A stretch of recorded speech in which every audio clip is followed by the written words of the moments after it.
Mesdames et messieurs, soyez les bienvenus, vous suivez la revue d'actualité sur Ecclesia TV au sommaire.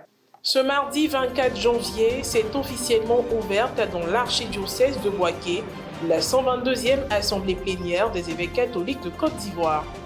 La cérémonie d'ouverture a eu lieu au foyer Jeune Viateur de Bouaké en présence de la quasi-totalité des évêques catholiques ivoiriens, du chargé d'affaires ad intérim à l'annonciature apostolique en Côte d'Ivoire et des autorités de la ville. Et puis, archidiocèse d'Abidjan, le samedi 21 janvier dernier, les chrétiens catholiques de la paroisse Saint-François-Xavier et les chrétiens aristes du temple Le Jourdain, dans le village d'Anono, ont poursuivi leurs activités, s'inscrivant dans le cadre de la semaine de prière pour l'unité des chrétiens. Au programme, séance de fitness et nettoyage des 2 lieux de culte. On en parle dans cette édition.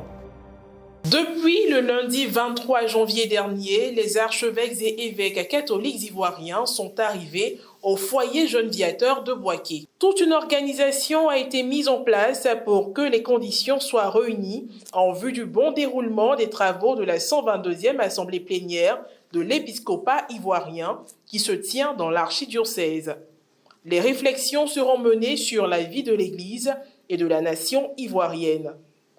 Le temps de cette première rencontre épiscopale au titre de l'année pastorale 2022-2023 a été donné ce mardi matin au cours d'une cérémonie d'ouverture qui a enregistré la présence de la quasi-totalité des évêques, du chargé d'affaires ad intérim à l'annonciature apostolique, des secrétaires exécutifs nationaux, des autorités politiques, administratives, religieuses et coutumières, sans oublier celles du peuple de Dieu de la région du Béquet.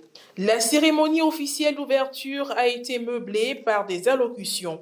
Le vicaire général de l'archidiocèse de Bouaké, Père Alain-Pierre Yao, a pris la parole au nom de l'ordinaire du lieu, son Excellence Monseigneur Siméon Awanadjro et de son auxiliaire Monseigneur Jacques Assanvo Aïwa pour souhaiter la bienvenue à l'Assemblée. Merci d'avoir accepté de vous réunir à nouveau à Bouaké 5 ans après. Quelle grâce, quel bonheur, quelle bénédiction en ce début d'année nouvelle, ici à Nigué.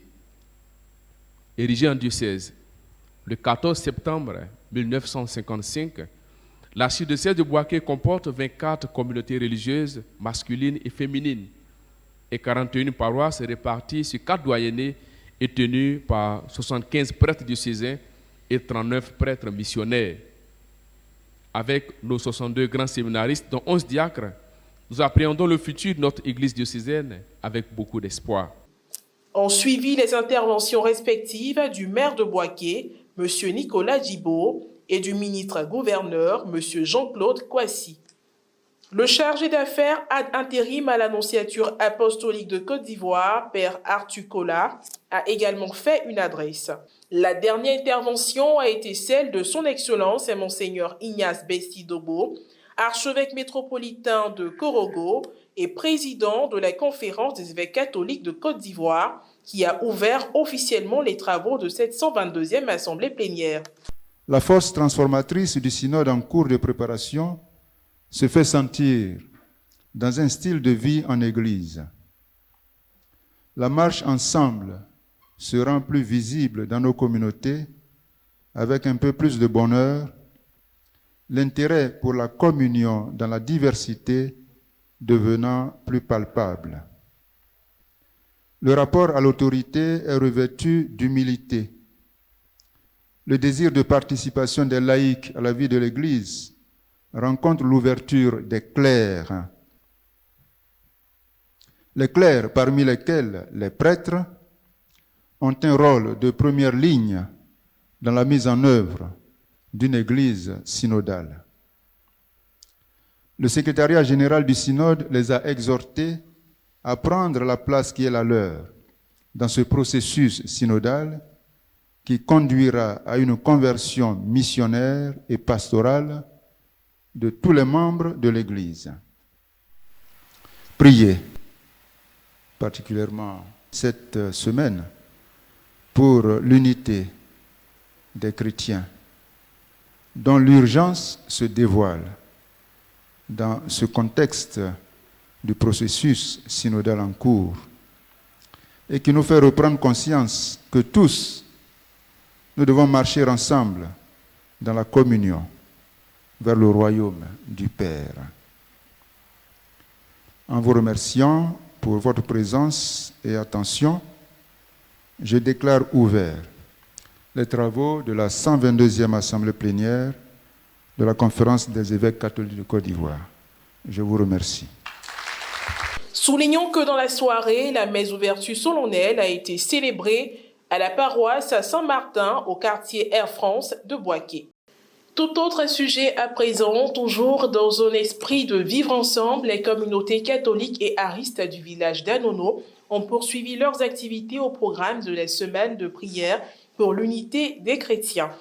Le samedi 21 janvier dernier, après une séance de fitness, elles ont procédé au nettoyage de la paroisse Saint-François-Xavier et du temple ariste Le Jourdain d'Anono. Ces activités supervisées par les guides religieux ont contribué au renforcement des liens entre les deux communautés. Reporter d'images Frédéric Monet, commentaire Marie Abissier. Samedi 21 janvier 2023, 4e jour de la semaine de prière pour l'unité chrétienne. Cette journée a été une occasion de plus pour les chrétiens catholiques et aristes du village d'Anono de se retrouver. Elle s'est déroulée suivant 2 étapes majeures. Les chrétiens des 2 communautés conduits par le père Arsène Ndri et l'aumônier prédicateur Jean Gaumont ont pris part à un moment de fitness.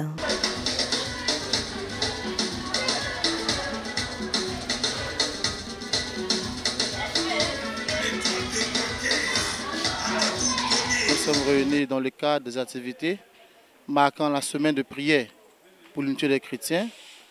Nous sommes réunis ici à l'école catholique Saint-François-Xavier d'Anono avec nos frères et sœurs de la communauté ariste pour une séance de sport communément appelée fitness. Alors c'est avec beaucoup de joie que nous avons vécu ce moment intense avec nos frères et sœurs de la communauté ariste. Et il faut dire qu'après ce temps de sport, je me sens merveilleusement bien. Happé par la pastorale, il est parfois difficile de trouver des temps de sport.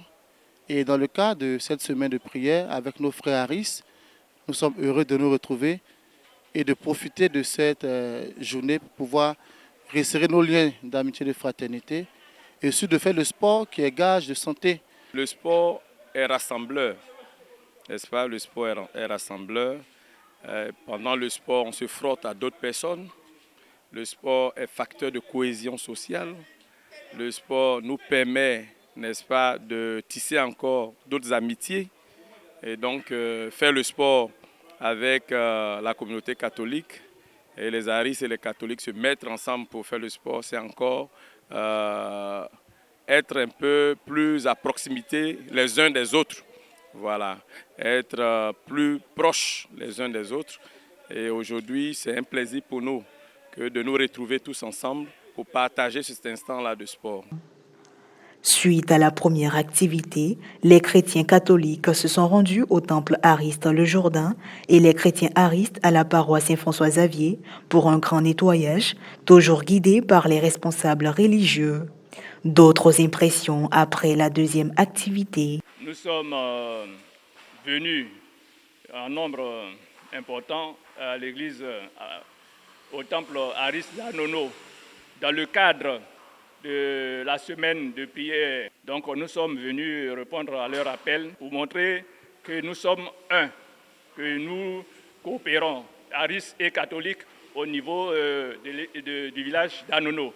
C'est l'écuménisme et c'est ce que souhaite également le Christ. La semaine de prière pour l'unité des chrétiens se poursuit jusqu'au 25 janvier 2023. Nous sommes tous invités à créer un climat de paix dans la grande famille des chrétiens. Et voilà, c'est la fin de cette édition d'information. Merci de l'avoir suivi, que je veille sur nous. À très bientôt.